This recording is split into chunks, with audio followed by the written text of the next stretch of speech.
नमस्कार मित्रों, मैं सुनील कुमार जैन आप सभी का विजेता हिंदू नामक इस चैनल में स्वागत करता हूं। वैसे तो सनातन हिंदू धर्म की अनगिनत महान विशेषताएं हैं, जिसमें से एक महानता के बारे में मैं आपको इस श्रृंखला में बताऊंगा कि सनातन हिंदू धर्म ही सबसे महान व श्रेष्ठ क्यों है और सनातन हिंदू राजा ही सबसे महान क्यों थे। मित्रों, आज से 5150 वर्ष पहले महाभारत का भीषण युद्ध हुआ था, जिसके वैज्ञानिक प्रमाण उपलब्ध हैं।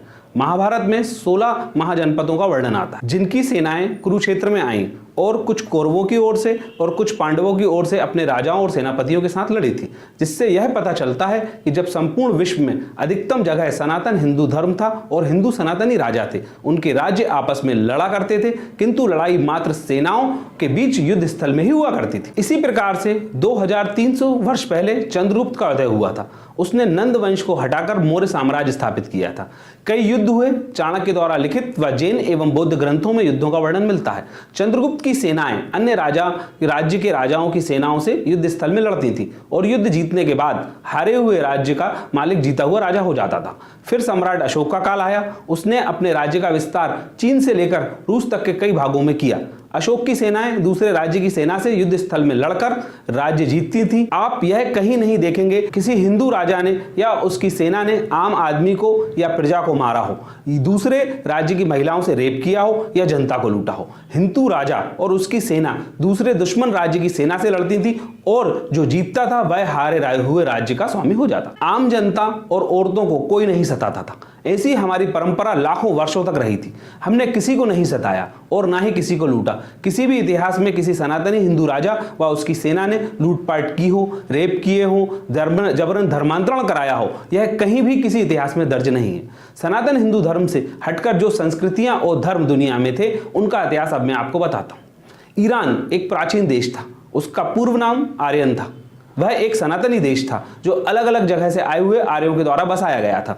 लगभग 2800 वर्ष पहले ईरान में जुरथुस्ट्र का काल आया था और ईरान में पारसी धर्म प्रचलित हो गया। उसके बाद ईरान के हकमानी शासकों ने अपने राज्य का विस्तार किया। वो पारसी थे। उनकी सेनाएं जहां भी जाती थी, दूसरे राज्य की सेना से युद्ध जीतने के बाद शहरों में घुसकर लूटपाट करती थी, आम जनता को मारती थी और लूटा हुआ धन आपस में बांट लेती थी। जीते हुए राज्य की स्त्री, पुरुषों और बच्चों को गुलाम बनाते थे तथा उनसे कठोर परिश्रम करवाते थे, यातनाएं देते थे। यह सारा इतिहास आपको फारसी हकमानी शासकों का इतिहास देखने से पता चल जाएगा। ग्रीक धर्म आज से लगभग 2300 वर्ष पूर्व यूनान में उदय हुआ था। यूनान का राजा सिकंदर था।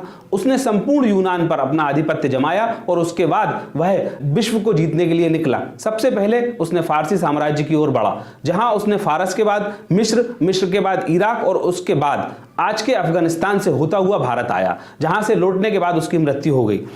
यूनानी सेनाएं जिस भी देश या राज्य से युद्ध करती थी, उसे जीतने के बाद शहरों में लूटपाट करती थी और हारे हुए सैनिकों से बड़ा बुरा बर्ताव करती थी, उन्हें मार देती थी। साथ ही रास्ते में पड़ने वाले सभी शहरों गांवों में आग लगा देती थी और उन्हें उजाड़ देती थी। इसी प्रकार से अधिकतम प्राचीन यूरोप में 2500 से 1500 वर्ष पहले तक रोमन साम्राज्य रहा था। अगस्त सीजर से लेकर थियोडोसिन वंश तक के सभी राजा अत्यधिक क्रूर थे। उनकी सेनाएं जब भी किसी अन्य राज्य पर आक्रमण करती थी तो वह दूसरी सेना को हराने के बाद उस राज्य का सर्वनाश कर देती थी, शहरों में आग लगाती थी और लूटपाट करती थी। रोमन राजा, सेनापति और सैनिक बड़ी बेरहमी से आम नागरिकों की हत्याएं करते थे। अश्वेतों के साथ पशुओं जैसा व्यवहार होता था। उन्हें गुलाम बनाकर बेचा जाता था तथा यूरोप में जितने भी युद्ध रोमनों ने लड़े, उन सभी का इतिहास बड़ा रक्त रंजित है। रोमन बड़ी क्रूरता से अपने दुश्मनों को मारते थे तथा अपने मनोरंजन के लिए मनुष्यों को लड़ाते थे और जीते हुए राज्य की आम जनता से बड़ा ही क्रूरतापूर्ण अमानवीय व्यवहार करते थे।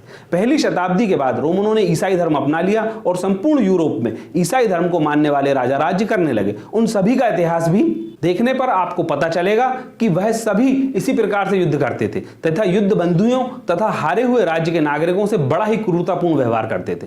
फ्रांस, जर्मनी, ब्रिटेन, इटली व अन्य जितने भी यूरोपियन देश थे, इन सभी देशों के राजाओं व सेनाओं ने वही कार्य किया जो पहले रोमन किया करते थे। दूसरे देशों को गुलाम बनाना और लूटना ही इनका मुख्य उद्देश्य रहा। इस्लाम के उदय होने के बाद अरब में इस्लामिक शासन की स्थापना हुई। उसके बाद 7वीं शताब्दी से मुस्लिम राजाओं शासकों ने अपना विस्तार किया तथा इराक पर हमला किया। इराक के बाद फिर ईरान और फिर मध्य एशिया के अन्य देशों पर इस्लामिक सत्ता स्थापित हुई। यह किस प्रकार से स्थापित हुई थी, यह इतिहास में हम देखेंगे तो पता चलेगा। इस समय के सभी राजाओं ने तलवार की दम पर लोगों के धर्म परिवर्तन कराए, बड़ी क्रूरता के साथ लूटपाट की। इसी काल में स्त्रियों पर बलात्कार होने का चलन भी प्रारंभ हुआ। सोना, चांदी, हीरे जवाहरात, पशुओं के साथ मनुष्य को भी लूट का माल समझा गया और इस्लामिक शासकों ने व उनकी सेनाओं ने बड़े अमानवीय ढंग से आम जनता को लूटा, मारा, रेप किए, जबरन धर्मांतरण कराया और साथ ही संस्कृति को भी नष्ट कर दिया। उस संस्कृति को नष्ट करने के लिए उन्होंने मंदिर, पुस्तकालय, यहां तक कि पूरे के पूरे शहर नष्ट कर दिए। भारत में सर्वप्रथम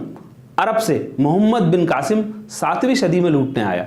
उसने वर्तमान अफगानिस्तान और पाकिस्तान और सिंध में लूटपाट की, लोगों को मारा, स्त्रियों से बलात्कार किए, धर्म परिवर्तन कराया, धार्मिक सांस्कृतिक स्थल तोड़े, लूट का माल और गुलामों को अरब ले गया। फिर गजनी से बगदाद के खलीफा के आदेश अनुसार भारत में महमूद गजनबी ने 17 बार आक्रमण किए और लाखों हिंदुओं को मारा, कई मंदिरों को तोड़ा और धन लूट कर ले गया। उसके बाद मोहम्मद गोरी ने भारत पर आक्रमण कर अंधाधुंध कत्लेआम किया और लूटमार की। चंगेज खान, तैमूर लंग तो अपनी बर्बरता के लिए ही मशहूर थे। उनका काम भी एकमात्र लूटपाट करना और कत्लेआम करना था। इसी तरह बाबर भी भारत आया और उसने भी मंदिरों को तोड़ा और भारत की संस्कृति नष्ट की थी। विश्व के 5000 साल के इतिहास में कई बड़े बड़े सनातनी हिंदू राजा हुए जिन्होंने अपने बड़े बड़े साम्राज्य स्थापित किए, जिनमें राजा युधिष्ठिर के बाद उनकी 30 पीढ़ियों ने 1800 वर्ष तक राज्य किया।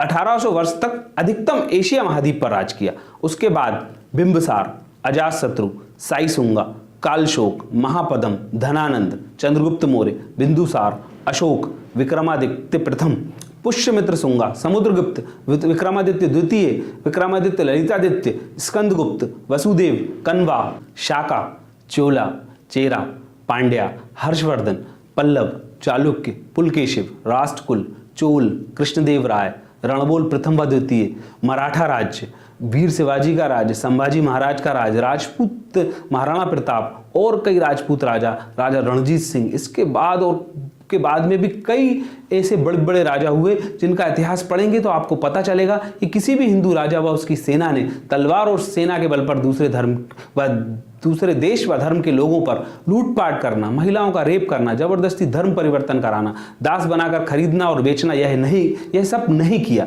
इस कारण हमारा हिंदू धर्म एवं उसके राजा सबसे महान है। मित्रों, इस तरह मैंने आपको बताया कि सनातनी हिंदू राजा और सनातन हिंदू धर्म ही सबसे महान था। ये मात्र एक विशेषता मैंने आपको इस वीडियो में बताई है। इस प्रकार की और विशेषताएं मैं आगे आपको अपने अन्य वीडियो में बताऊंगा। यह वीडियो यदि आपको पसंद आई हो तो मेरे चैनल को सब्सक्राइब करें, वीडियो को लाइक करें और शेयर करें ताकि सनातन हिंदू धर्म और उसकी विशेषताओं के बारे में सभी लोगों को आगे पता चल सके। धन्यवाद। जय श्री राम।